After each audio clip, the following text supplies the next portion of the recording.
Hi everyone, it's been a while again. I'm still here, still smiling somehow. I hope you're all doing okay. Again, apologies that my content on YouTube has been far from frequent. Yeah, I'm just doing my best to stay on top of keeping myself feeling good, feeling healthy as can be, keeping on top of my well-being. I'm doing okay. Some days I feel rubbish with it, as you know, we're bound to. And yeah, I think some days you just got to do what you can to get to the end of the day, put your head on the pillow, and think, right, done that one, got through another one, and you know, still on top of my meditation, which is amazing, as you know, I always harp on about. Plenty of exercise, and yeah, just trying to stay positive. Some days that's harder than others, and some days you are just going to feel rubbish, and I think that's something that I'm learning throughout this lockdown as well. You can't do everything all the time. I'm very aware that I probably could be doing a lot more in terms of content and certain things, but you've got to look after yourself and make sure that you're keeping yourself well first and foremost, and the rest will follow. So yeah, today's been a decent day. I've done a little bit with Toffee TV. I did an interview last week with Meg Finnegan and Esme Morgan of Everton Women and England under 21s. That's gone out on Everton Women's Instagram, Twitter. You can find the links there to Everton's YouTube and watch the full thing, or the full first part. It was a long interview, but we had a lot of laughs and we spoke about everything from the situation with COVID-19 and the lockdown, to Everton, to the Blue Family campaign, to sloths, to Harry Potter, to mental health, everything. So do check that out if you would like. I had good fun making it, and I know the girls did too, so that was great. And I'm hoping to do more interviews with the Everton women players throughout this period. I'm missing them, to be honest, so it gives me something to do, and it's always good to chat to them. But we've had some positive feedback on the first one that's put a smile on some people's faces. So that's all we really want to do in times like this. I hope everyone's doing okay. Obviously, there's so much uncertainty. We had government advice on Sunday that some people are meant to return back to work, but not meant to use public transport, but then use I think we're all agreed that it wasn't the greatest, and I'm not going to get too political, but I just hope everyone's doing okay, because God knows that we all need to try and look after ourselves and other people as well, where we can, in this just madness. So yeah, and you know, just keep on keeping on, try and be sensible within reason. It's difficult when people kind of aren't really too sure what we're meant to be doing, but I hope you're all keeping this up as much as can be. And of course, when you are feeling down, make sure you reach out to someone, talk about it, tell someone you're not feeling great. That can be all it is. Ring someone and say, look, I'm really not doing okay today. And yeah, thinking of yous all, sending lots of love. In terms of football, there's been talk of June the 1st, I believe it is, that live sport could return in this country, and reportedly June the 12th could see the return of the Premier League.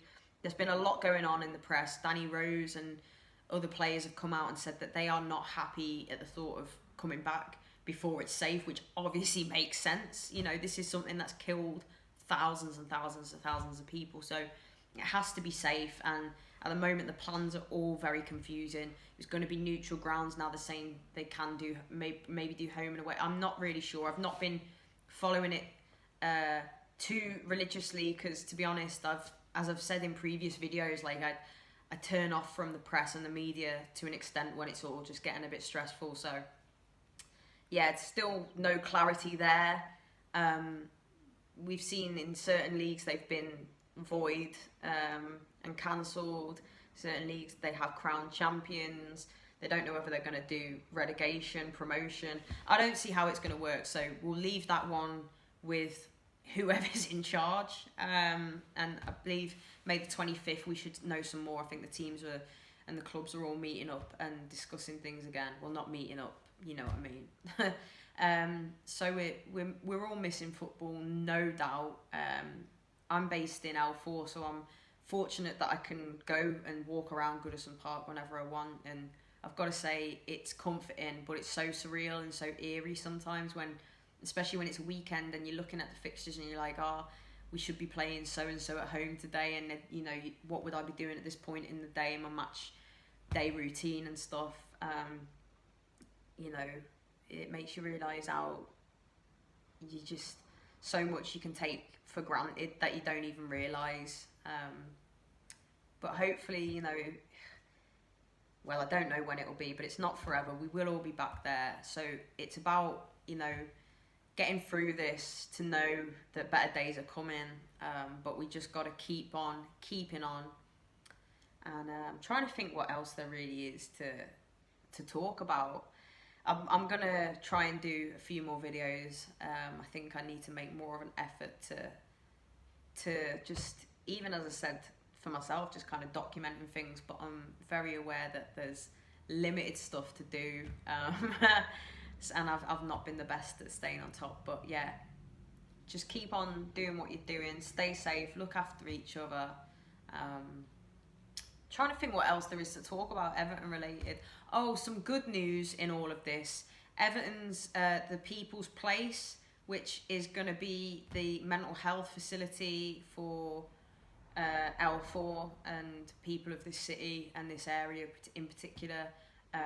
It's got such a high rate of depression, mental health issues, suicides, it being deprived, and tough conditions for a lot of people. So it has been, the Liverpool City Council have today given planning permission to Everton and the community to go ahead with building the People's Project, which is going to be a purpose-built building and facility with top-class support and everything that's needed for people who are struggling in whatever way with their mental well-being. So that is some really good news. We all need good news in these times, and no doubt more so than ever, that's going to be such an important thing for this area to have and for people to have. I mean, of course, mental health isn't just limited to certain areas, certain people, whatever. We all suffer with poor mental health at times. Yeah, and I know I'm harping on about it, but it's just so important. You know, I don't want to see all the sad statistics going up with all this going on of people that are sadly losing the battles with their own demons and problems with their headspace. So yeah, that's good news. What else have I been doing really?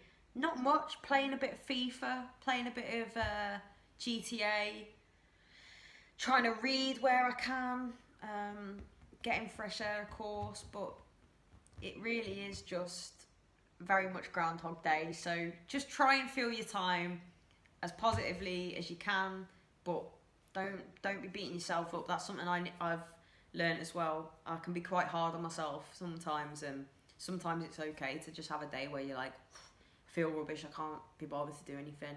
That's okay, but just never sit in it for too long.